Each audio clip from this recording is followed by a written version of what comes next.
Hello, everybody. We are here with more Fire Department Chronicles. This time we are reacting to the Where Are They Now series. I'm going to be doing episodes 1 through 4 in this one, and in the next one, I'll be doing a couple more.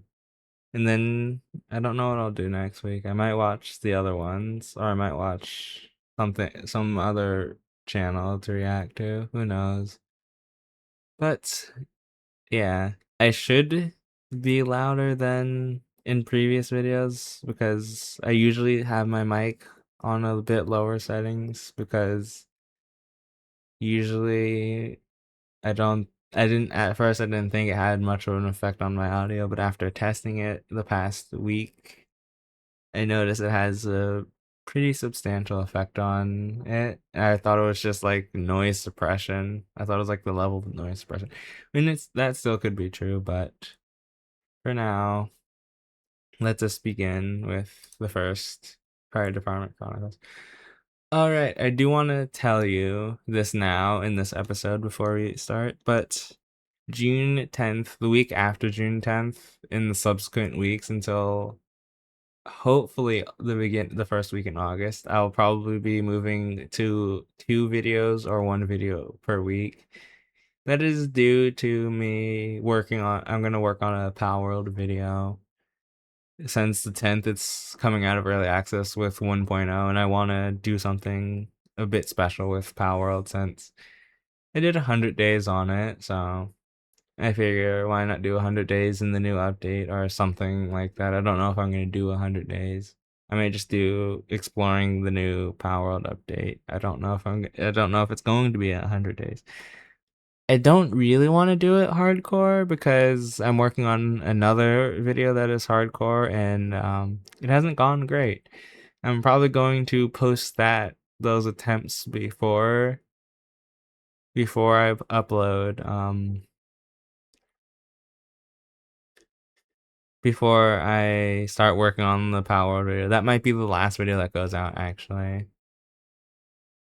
It also could become shorts, like small shorts. I don't know. I don't think so, but yeah, that is what I have planned for July, and hopefully I actually finish it in July and it doesn't become like a multiple month thing. But let us begin.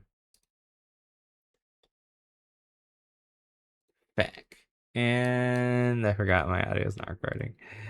Well, it's a good thing I didn't go that far into the video without it recording. What's going on, everybody? Many of you have asked for an update on some of the people featured in the Real Things I've Seen series. So here you go.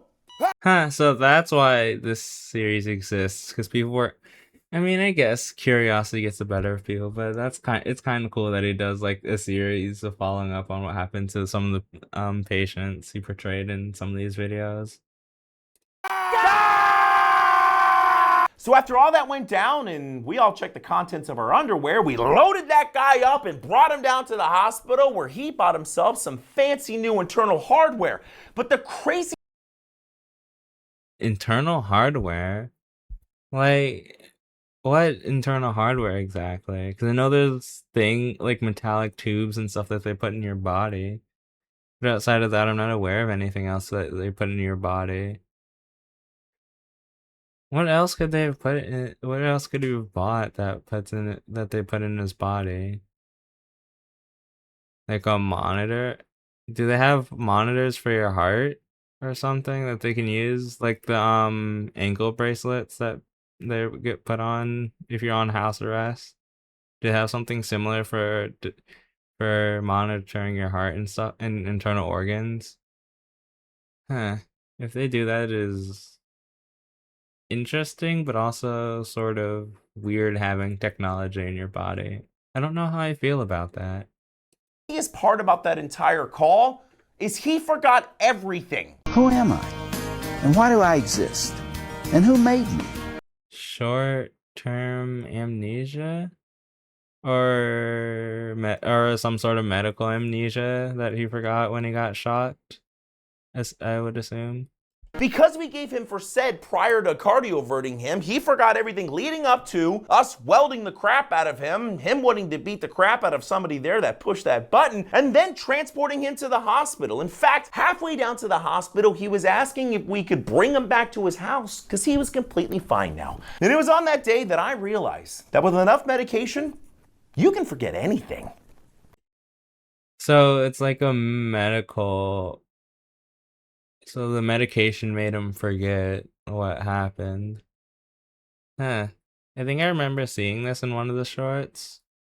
I think. I don't fully remember. If I did, it was like weeks ago and I kind of forgot.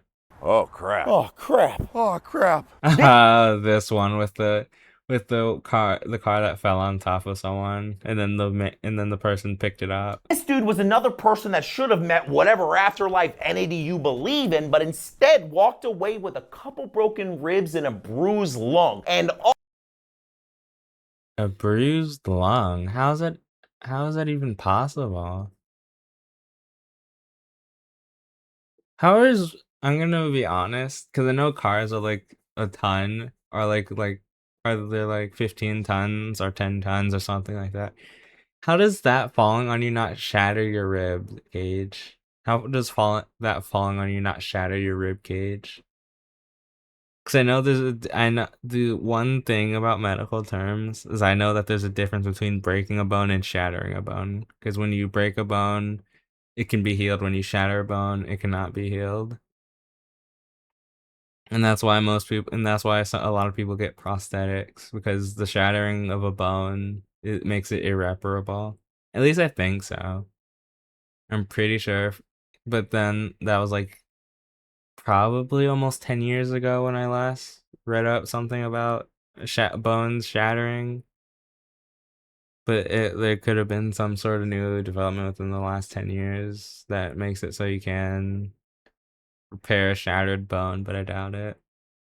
all because of this guy. The guy that I couldn't depict well enough, sitting at 6'8", 300 pounds, that literally picked up the car with one arm and dragged his meat pancake friend out from underneath and stopped him from remaining a dead, flat human. And Dead flat human.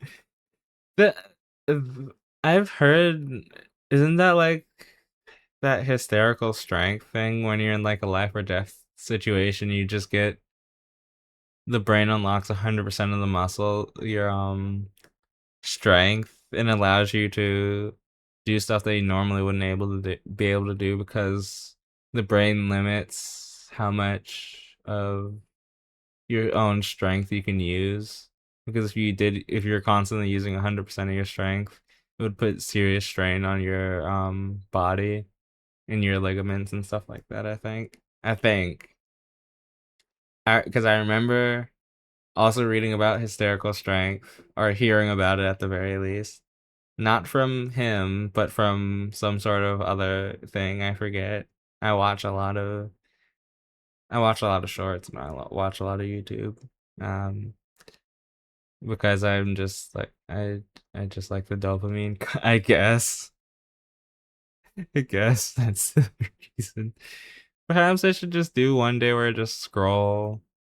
Just do like a 30-minute video, just me scrolling through my shorts tab. I'd probably have to skip a couple of videos because they probably wouldn't be YouTube.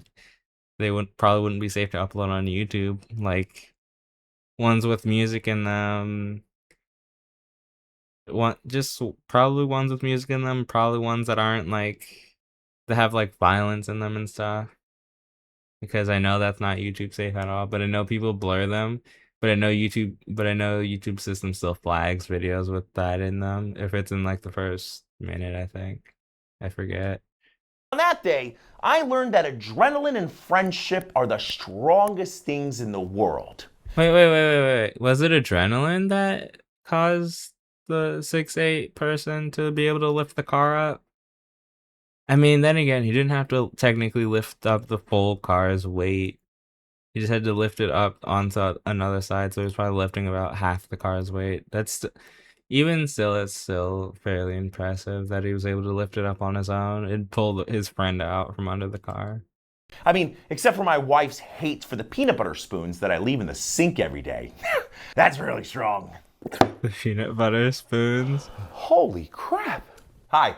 Taters McGee was by far the most interesting patient I've ever ran on and made me question my actual knowledge of the human body for a solid 10 seconds. And by the time we dropped this guy up at the hospital, what they said was going on blew my mind.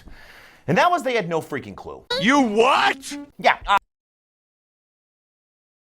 I'm gonna be honest. I don't think you ever want to hear they have no idea what's going on. I don't think you ever want to hear that as a patient, that they have no idea what's happening to you. Because that would genuinely incite panic in some people. I might huh. I'm gonna watch this video back because I don't watch these videos back a lot, but I'm gonna watch this video back and see if it is too loud. I'll adjust for the next video. that happens so many times that we drop people off at the hospital and we never actually get an answer. Why? Not because the hospital's incompetent, but because they don't actually know what's going on until they run the outrageous amount of tests that they need to run to find out why this patient is direct injecting taters right into their sinus cavities. But unfortunately, that's just a part of the job. So I hope.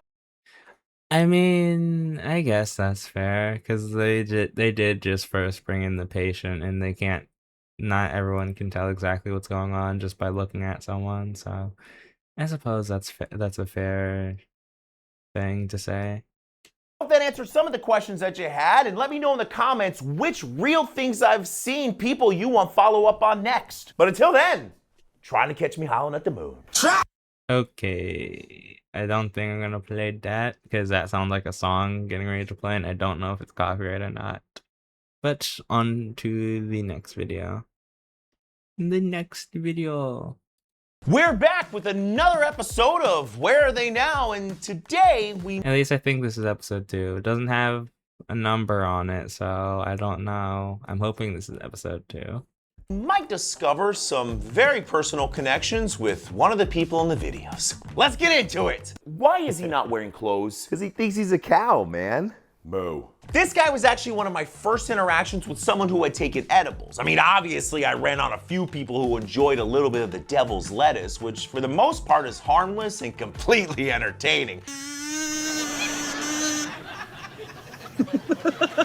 But when it comes to edibles, they tend to have the highest adverse reactions. Adverse reactions. Simply because of the amount of time it takes to be absorbed and the type of route that it's taking to be absorbed. And for this guy at first, it left him completely catatonic and looking like he was riding the Milky Highway, and then quickly came to life with a wonderful yellow liquid surprise and a few well-placed moves. Moo! Moo! Moo! But in the end, we were able to get him down to the hospital where he was completely fine and probably, hopefully, kept the gift of yellow rain going for the ER staff. Calling himself The gift of yellow rain is a wild thing. Is a wild name for P. It's a wild name. Huh. I mean, I guess I would assume that's probably one of the more common things that paramedics and firefighters deal with, and I would assume an extension the police deal with is the people who take those types of, I don't even know, drugs. If it's not drugs, prescription farm medicine. I don't know. I'd assume it's drugs. I assume it falls in the same branch of drugs. It just has a different name. the Crispy Kris Kringle, one of their Christmas decorations. Oh, this guy.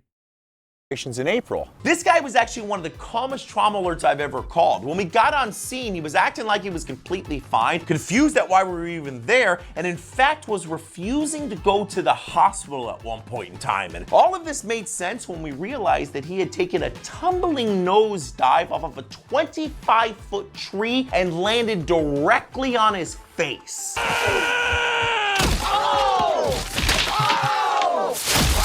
Once we got him down 25. Didn't it say 22? in the original short, like it said 22 feet of brain injury. Why is it 25 exact? I guess he was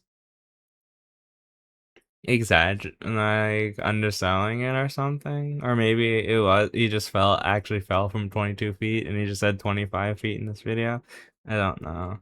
To the hospital, all of our suspicions were confirmed when they told us that he had a lovely traumatic brain injury, some randomly placed broken bones, and owed his neighbor a few mortgage payments for saving his life. Dude, you gotta drive. What? Broken bones from it. I mean, I understand from 22 feet, from 25 feet, you break a couple of bones, but like, why would they be randomly placed? Wouldn't they be like mostly located in the lower half? Because I don't think falling down a ladder would falling down a ladder. I mean, obviously, falling off of a ladder would cause you to break some bones, but I guess it depends on how he fell and where he fell at. Like if he fell from the ladder onto the roof and it was like probably 2 feet or something, that would probably cause some damage, maybe broken bones. I don't know. But randomly placed broken. I mean, the traumatic brain. So he fell on his head or face, which already isn't good because that usually gives you some sort of brain damage or injury. Huh, interesting. Faster. Wait, why? Because I'm gonna crap my pants. The sweaty individual desperately trying not to drop a hot piece of butt fudge into their BDUs was unfortunately me.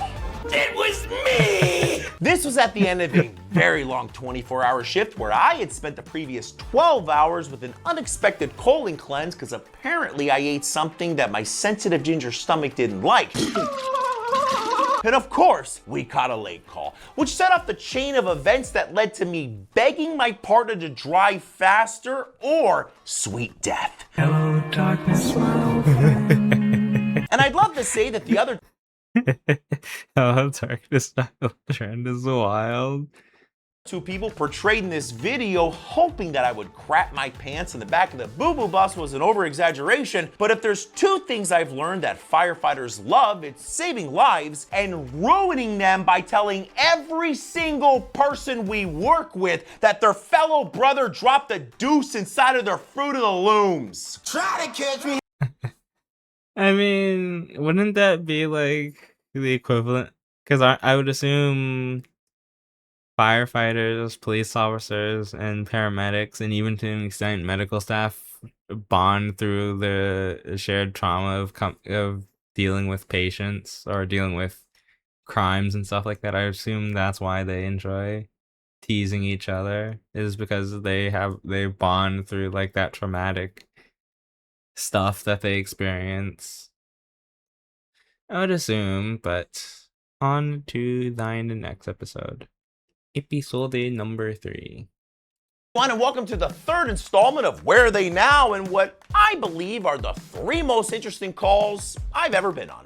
Yeah, I think I felt something hit my leg. A few? Wait, how many is a few? There are 2 types of people in this world. People who lose their freaking minds the second they feel pain, and then this guy, who was shot 9 times and couldn't have cared less about the 900-mile-per-hour pieces of metal that were shoved inside of his body until he could figure out whether or not his car needed a new slathering of paint. 9 times, and he survived? How? How? He was shot 9 times through the door of his car, and he survived. But a scratch. But honestly, I've never seen someone handle pain better than this dude did. And then when I found out that not a single one of those bullets hit a major organ or artery in his body when he walked out of the hospital the next day, I knew for a fact that he was certainly the luckiest and probably holiest person walking around on the planet. All of a sudden. Huh. That is very interesting. So he not only survived that, but the bullets missed every single vital organ and artery. That's like you have your own guardian angel and they said not today. That's basically what it is. They just said not today. You don't get to leave the mortal coil today. Sudden I knew exactly what the bottom of my foot looked It's this one. like. So unfortunately, I've seen a lot of crazy crap in my career, including people cut in half and body People cut in half? They see stuff like that? I mean, I would assume the person was deceased, no? Because if you're seeing on a live person like that, that has to be like some sort of probably cause some sort of PTSD, right? parts strewn all over highways. But this was That can't, those two scenarios can't be that common, right? Those two scenarios are not that common, right? Finding body parts strewn across an area or finding a person cut in half. That can't be, it genuinely can't be a common occurrence. That has to be like isolated incidents, right? was my first time experiencing the thought of, holy crap, I might actually blow chunks all over this road. I'm going to throw up. I think I'm gonna throw Don't up. throw up. Seeing that guy's leg with one more joint than it should have had briefly made me question my career choice and definitely made me feel bad for his stupid choice of sticking his foot out the window. But then Huh. I was always wondering if the medical professionals question their commitment to their field of work. I guess they do when they see some certain things like that. one of the police officers showed up for traffic control and clued me in on the fact that this guy was wanted for multiple crimes, including child abuse. And What? Okay. That changes everything. I'm gonna be honest. I retract anything anything in this person's defense that I said about the that I may have said about them in that other video. This was 100% deserved, and I don't feel bad anymore. It was. I wonder. That makes me wonder if someone was actively like hunting him or something, because I know some people do that. I wonder if someone was actively hunting him and just waited for him the perfect moment to do that. Or if it was just random coincidence that happened to him. Or it's just like bad luck, I suppose. even though my treatment didn't change that day, I definitely wondered, was somebody driving a giant truck of sweet karma that day? This is a soap bottle in my rectum. So I would love to say that this is the only I think this was the first short I ever saw. I think it was. If not, it was in the first video at least. I think it was the first short that I ever watched of his. person I've ever ran on who attempted to explore their nether region with household items, but I would be lying. In fact, the only thing I'm yet to experience is someone being straight up honest about trying to shove things inside of their backdoor cinnamon ring. Not the back door. I mean, to be fair, it's embarrassing. I would assume it's embarrassing for people to have to admit to that, especially to other people that they don't know. I mean, I don't think it would be as bad as admitting to people that you don't know, because there's like a very low chance of you ever seeing them again. So it wouldn't be too terrible to admit that to like a medical person that's trying to help you. I mean, to be fair, I'm like an antisocial piece of shit, so it would be hard for me to admit anything. So, yeah. Not the back door. Which I truly don't understand, because at the end of the day, no first responder, nurse, or doctor gives a flying crap about what you do on your personal time, especially since we are most likely some of the craziest, strangest, and most eclectic humans that you will ever meet. But Eclectic.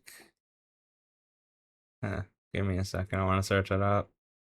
The eclectic means to draw ideas, styles, or tastes from a broad, diverse range of sources rather than sticking to a single system or genre. It comes from the Greek word meaning to select what appears to be best. You enjoy a wide variety of things, and since listening to both classical music and heavy metal. Ah. Huh. Interesting. The more you learn, I suppose. back to the video. The one thing that we can all definitely agree on is the one place things without a flair should never go is your chocolate starfish no-no zone. Try to catch me howling at. Okay. This is probably just my curiosity speaking. I'm never going to search this out because I don't want to know. But I'm curious, how do they help people get objects that they stuck up there out? Or stuck down their urethra? I wonder how they help people get them out, or if they need surgery to get them out. That would be horrific if you needed surgery. I mean, in some cases you probably do need surgery, but I would assume in most cases it's simpler than just cutting the person open and doing that. I would hope so, at least. But you never know. On to the final video. Alright, the final video of this reaction. Hey everyone, welcome back to a very overdue installment of Where Are They Now? And if you're a dude, you might find some of this episode a little bit painful. Oh, good. It's already alerting to the trauma I'm about to undergo. What's off? It's off. Why? Why? Why this one? Come on. Why this short? Fuck. Why? You know, as a paramedic that's been doing this for a pretty long time, I feel like I've mastered the ability to keep a straight face no matter how horrendous the call or injury is. But There's no way you're keeping a straight face through every single call. when it comes to someone losing a section of their Johnson to A section? It wasn't the whole thing? That makes it even worse. That makes it even worse. a very violent and forceful catheter incident, that's where I tend to lose it. You see, catheters have a balloon at the end of them, so once they're in place, the balloon can be inflated so it'll remain inside of the bladder and then deflated once it's ready to be removed. But if you forget to deflate, an exploded hot dog is what you'll make. I'm gonna be honest, if that ever happened to me, I'm just gonna have them remove it. Wait, no, but I need it to urinate, so maybe not removing it. But still, I think I would half rather it be removed. It's true. POV. Anytime that happens to anyone.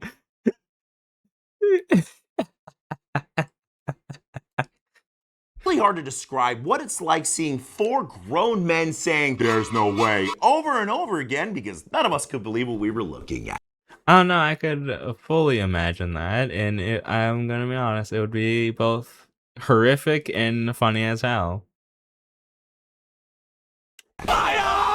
But the good news is, it sounds like they were able to get this guy a full set of twig and berries again, and us as much therapy as we're gonna need. Then why? How? How does that surgery possibly work? They had to be reattached, right? I don't think I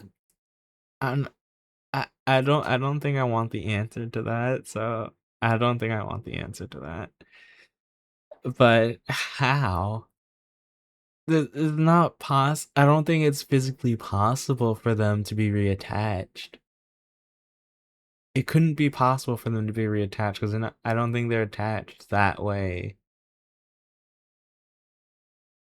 Oh, no, I'm moving on. I just got a cursed ass thought, and no. Why are you covered in blood? My varicose vein exploded. I've seen people shot, stabbed, impaled with 8-foot lightning rods, bleed a little bit, but I've never seen someone paint their home like they're the Picasso of human lube, like someone who's had a ruptured varicose vein. Bam! Blood everywhere. You see, the hardest part of controlling a severe varicose vein bleed is you can't just use one tourniquet like you would in an arterial bleed. You need two. One to stop all the arterial blood from coming into the leg, and then another one to stop all the blood that's inside of the leg ejecting out of their varicose vein blowout. Tourniquet isn't. I don't know what that is. Never heard that term before. Because I don't think even in. Because I know we learned about some medical stuff in like PE in health class, but I don't remember them ever talking about a tourniquet before. Or if they did, I don't remember what it is used as.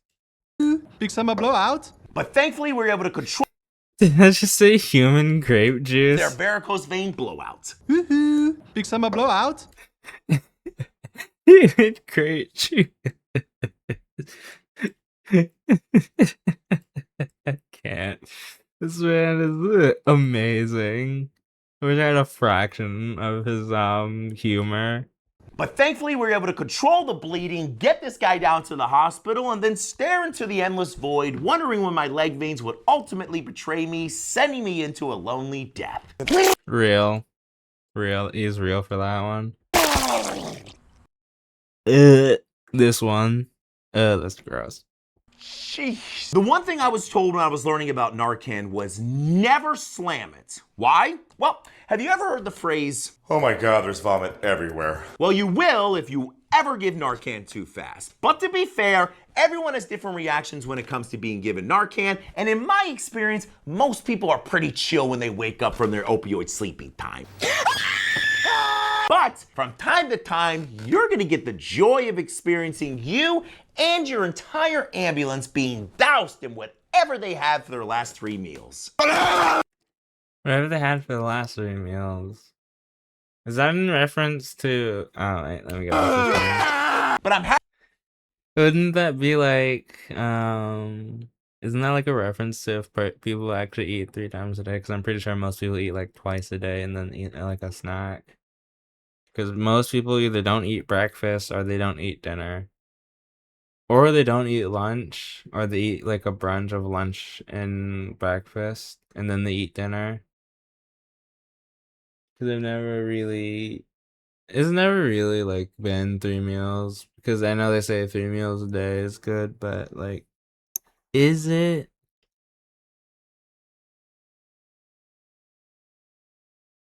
I mean, obviously you can't really afford you can't afford it in this economy, but yeah. Happy to report that person was dropped off at the hospital feeling fine, and I went back to the station, burned all of my clothing, and never looked at bologna sandwiches the same again. That's 100% something I would do if I ever got that much throw up on me. Just burn your clothes and start anew. Just go scorched earth on that. But with that video, that is the last video, and wow, it took 30 minutes to get through all those. I mean, it's kind of because I yapped a lot, and I yap a lot, but, you know, D's what the D's, I suppose. But I hope you guys enjoyed this set of reactions, and let me know down below on if there's anything in particular you would like to see. I will say, I will let you know that most videos are recorded a week, or at the very least, a couple days before they actually come out. Except for the one before this one, the one that came out on Monday for this set, because the one on Monday I recorded 2 weeks ago, because initially I was going to post that one last week as the first video and then post 2 more Fire Department Chronicles, but I decided to go on and do that, so yeah. It is what it is, I suppose. Most of the times I do record them within like a week before, like 2 or 3 days before they actually air. for the week. I record the 3 episodes before the week. Usually on a Friday. It usually falls on a Friday or Saturday when I'm recording them. So yeah, usually when I have free time from college and I'm not actively working on anything. Usually when I record videos and stuff. That probably won't be the same for the palworld video because I'll be recording for multiple days if I'm doing 100 days, because it's usually 100 days are usually like roughly 33 hours of recording, and then like probably multiple hours of editing, because I know I spent 2 12-hour sessions back to back editing the Minecraft one. I've gotten better at editing though, so it doesn't take nearly as long, but I'm gonna be honest, I would like to, at one point when I'm either full time or when I'm getting ready to go full time, to hire an editor, because as much as I enjoy editing videos and stuff, I do not enjoy editing those longer form videos on my own. It takes a lot of effort, and I mean the effort does pay off, but still it's just like a whole bunch of effort um for videos that sometimes don't turn out the way I want them to. But you know, you tease what you tease. And I hope you guys enjoyed this video because I enjoyed recording it for you. Until the next one, I'll see you guys then. Keep gaming, and I'll see you next time. Goodbye.